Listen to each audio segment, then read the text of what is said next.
ไอ้เด็กเฮียไอ้ยิงแม่งเลยมึงไปไกลๆเขาตีกูดิ พี่เอาดีวีดีพี่เอาพี่ขึ้นไปเลยนะเว้ย เป็นบ้าอะไรวะ ผมไม่ได้เอาเงินพ่อจริง Halo semua dimanapun kalian berada, kembali lagi di channel Lesinet. Kali ini aku akan menceritakan alur sebuah film yang berjudul The Billionaire. Pokoknya jangan skip-skip cuy, karena film ini penting sekali buat kalian tonton. Khususnya bagi kalangan rebahaners dan beban orang tua. Film ini disutradarai oleh Som Bon-suk Neom Siri yang merupakan salah satu sutradara legendaris Thailand yang sudah berkarir sejak tahun 1970. Sang sutradara yaitu Song-yo Sukmakanan. What? Sukmakanan? Yang pernah menyutradari beberapa film terkenal di Thailand. Terinspirasi oleh kehidupan miliarder muda ini yang kemudian membuat sebuah film biografikal. Top yang asli pun tidak sungkan menceritakan masa remajanya yang nakal dan keras kepala. Diperankan oleh Pakara Kiratrifat sebagai Top Ichitat, Walanlak Kumsuwan, Som Bon-suk Neom Siri. Anjir lah bacanya bener gak sih gua? Inti cerita dari film berdurasi 120 menit ini hanya berpusat pada kehidupan Top, sehingga keberadaan pemeran-pemeran lainnya terkesan sebagai pelengkap saja, terutama pemeran Lin yaitu kekasih Top, yang sama sekali tidak memiliki bumbu yang kuat untuk memperkaya rasa. Tapi lumayan juga sih buat seger-seger di mata lah. Pada adegan terakhir, terdapat sebuah adegan kejutan di mana Top bertemu dengan Top yang asli yang berperan sebagai cameo di film ini. Ini maksudnya gimana sih? Ada dua Top gitu? Woi Cuk, ini yang nulis gimana sih Cuk?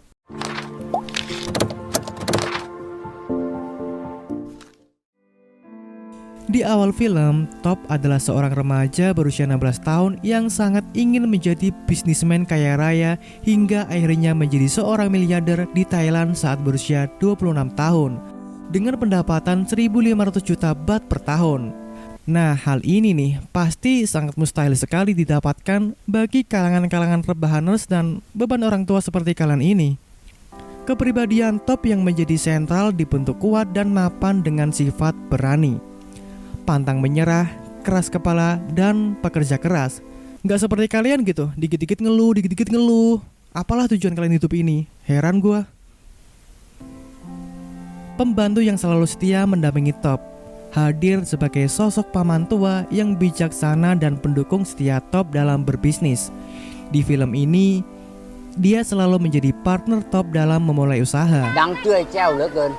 Walanlak Kumsuwan sebagai Lin. Lin adalah kekasih Top yang merupakan teman semasa SMA-nya. Karakternya tidak begitu menonjol. Apanya yang menonjol cuk? Wah gak bener nih yang nulis narasi. Lin termasuk tipe cewek yang sangat struktural, bertolak belakang dengan Top dan sedikit egois. Bagi Lin, pendidikan itu nomor satu. Pekerjaan itu nanti akan datang jika pendidikan kita tinggi. Tapi nggak menjamin juga sih, sama halnya kayak di Indonesia ya. Banyak orang-orang yang lulusan S1, S2, S3, dan S-Jeruk tetap saja sulit cari pekerjaan. Hingga akhirnya mereka jadi kaum rebahan juga. Mungkin kalian juga termasuk di antaranya. Sehingga Lin bersikap ngotot seperti orang tua Top, memaksa Top menuruti kemauannya untuk lebih fokus ke kuliah daripada bisnis Top sendiri. Ayah Top tampil dalam sosok ayah yang agak dingin dan kaku. Wah, kayak sifatnya siapa tuh? Selalu menganggap bahwa Top, anak bungsunya, tak bisa berbuat banyak dalam hal bisnis dan terkesan meremehkannya. Baginya, anak-anaknya harus mengenyam pendidikan kuliah sebisa mungkin di universitas negeri. Ibu Top tampil dalam sosok ibu yang hangat dan penyayang. Prinsip hidupnya hampir sama dengan sang ayah. Namun tidak sekaku ayah, dia masih bisa menerima keadaan dan keinginan Top walau tak sesuai dengannya. Film Billionaire adalah salah satu film yang sangat menginspirasi. Film ini mengisahkan tentang seorang pemuda yang awalnya pecandu game online yang keluarganya terlilit hutang sangat banyak, berubah menjadi pengusaha rumput laut terkenal di Thailand dan mungkin di puluhan negara lainnya. Nah ini nih, film cocok banget sih buat kalian yang suka main game-game online gitu kan. Mabar sampai subuh dia ada gunanya. Film ini diangkat dari kisah nyata seseorang yang bernama Top Itipat yang diperankan oleh Peach Pakara Kiratifat. Awal cerita dimulai pada saat Top Itipat masih duduk di bangku SMA pada tahun 2004 dan masih gemar bermain game online dan menghasilkan banyak uang dari game tersebut dari penjualan item di game tersebut. Wah, ini kebalikannya dari kalian ya, yang malah justru ngabisin duit buat top up cuy. Uang yang didapatkan begitu banyak hingga Top dapat membeli mobil dan hal-hal yang diinginkan seperti PlayStation 2. Namun sayangnya, ia menjadi seorang yang boros. Karena kegemaran dengan game online, dia lupa diri untuk belajar hingga pada akhirnya dia tidak masuk ke perguruan tinggi negeri dan ia pun harus masuk di universitas swasta. Di sisi lain, orang tua Top sedang mengalami masalah finansial dan terlilit hutang sangat banyak, namun mereka masih berusaha untuk membiayai biaya Top kuliah, tetapi Top menolaknya. Akhirnya, ia pun dapat kuliah dengan menggadaikan jimat milik ayahnya. Selama perkuliahan, Top seperti tidak tertarik dengan kuliah karena di kepalanya hanya terpikirkan bagaimana caranya mencari uang dan menebus jimat milik ayahnya. Suatu ketika, Top berjalan-jalan ke sebuah pameran dan melihat ada sebuah alat penggoreng kacang. Lantas ia terpikir untuk mencoba berjualan kacang. Top kemudian menyewa alat tersebut dengan harga 10.000 baht per bulannya. Di sini keberanian Top terlihat. Lalu dia membuka toko kacang di mall. Di sini perjuangan Top dimulai. Untuk dapat membuat kacang yang enak, dia bertanya kepada tukang kacang di jalanan bagaimana caranya membuat kacang yang enak. Namun, walaupun dia berhasil membuat kacang yang enak, kacang miliknya tetap saja tidak laku sehingga membuat Top sedikit frustasi dan mencoba berbagai cara agar apa yang ia pasarkan dapat terjual di pasaran. Suatu ketika, Top berjalan ke sebuah pasar tradisional dan mendapatkan beberapa inspirasi seperti memberikan diskon dan penentuan lokasi yang sangat berpengaruh terhadap bisnis. Top bersikeras meminta pindah ke bagian depan mall, dan benar saja, kacang goreng semakin laku keras, ia pun membuka beberapa cabang. Namun usaha tersebut terhenti dikarenakan mesin pembuat kacang goreng menimbulkan asap dan mengotori atap mall sehingga harus tutup.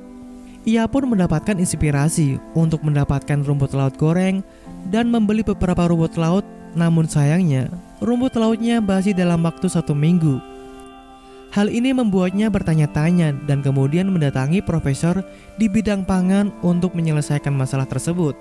Profesor tersebut berhasil membantu Top membuat makanan agar tidak mudah basi dengan membuat vakum kemasan dan menggantinya dengan nitrogen.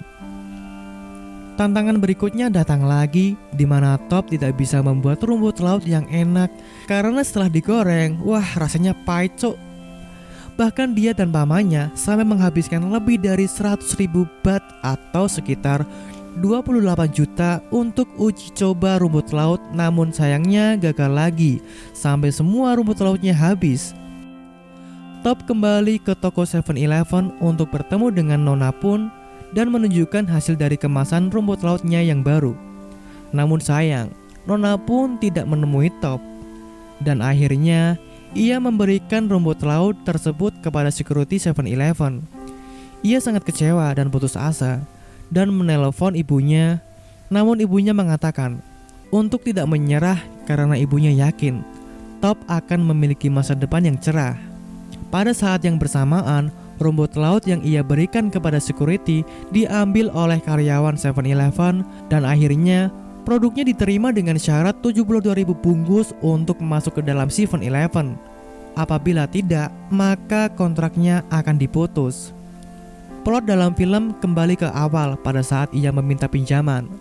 Namun karena usianya belum mencukupi dan keluarganya terlilit hutang sebanyak 40 baht, maka pihak bank tidak bisa memberikan pinjaman tersebut. Ia pun menjual mobilnya dan memutuskan untuk terbang ke Shanghai. Namun, ia mengurungkan niatnya untuk berangkat dan memutuskan untuk memperbaiki tokonya, lalu akan membuka rumah produksi rumput laut miliknya sendiri. Ketika Nona pun datang untuk mengecek rumah produksi yang ia miliki, Nona pun mengatakan bahwa rumah produksi miliknya belum layak karena beberapa faktor. Namun pada keesokan harinya, ia mendapatkan surat dan dengan sangat beruntung produksinya disetujui cuy. Ia memeluk pamannya dengan erat dan mengingat karena hanya pamannya lah yang mempercayai dirinya, ia pun berjanji tidak akan lagi menjadi seorang yang keras kepala lagi. Top menelpon orang tuanya dan mengatakan ia berhasil merintis usahanya. Singkat cerita, setelah 2 tahun bekerja sama dengan 7-Eleven, ia bisa melunasi hutang orang tuanya sebanyak 40 bat dan membawa mereka semua tinggal di rumah mereka kembali. Kini Top telah berusia 26 tahun dan ia telah mengekspor produknya ke 27 negara. Dan ia memiliki perkebunan rumput laut sendiri di Korea Selatan. Ia telah membuktikan bahwa seseorang yang mungkin dianggap tidak berharga, namun dengan usaha dan kerja keras, maka suatu saat dapat menjadi lebih berharga dari apa yang orang lain pikirkan. Top sudah sukses cuy. Ia bareng pamannya naik pesawat, main game, dan sudah bisa senyum-senyum. Dan terakhir ada kutipan motivasi. Jangan patah semangat walau apapun yang terjadi. Jika menyerah, maka habislah sudah. Dan cerita pun selesai. Sungguh film ini penuh inspirasi buat kita pelajari ya cuy. Apalagi buat kalian yang sampai sekarang masih menjadi beban orang tua yang gak tahu harus ngapain. Hanya tinggal menunggu waktu saja kapan rezeki itu akan datang. Ya semoga buat kalian yang sampai sekarang masih bingung mau ngapain, semoga segera mendapatkan pekerjaan yang baik. Dan yang sudah bekerja, syukurilah apa yang sudah kamu dapatkan. Walau pekerjaanmu tidak membuatmu kaya, setidaknya bisa membuatmu bertahan hidup. Percayalah, jika kalian sudah berusaha sungguh-sungguh, semua akan indah pada waktunya. Oke, sekian dari aku. Jika kalian suka video ini, jangan lupa untuk klik tombol like dan subscribe. Tulis pendapat kalian di kolom komentar di bawah ya. Share ke teman-teman kalian apabila kalian anggap ini adalah video yang sangat bermotivasi sekali. Sampai jumpa di video selanjutnya, and bye-bye.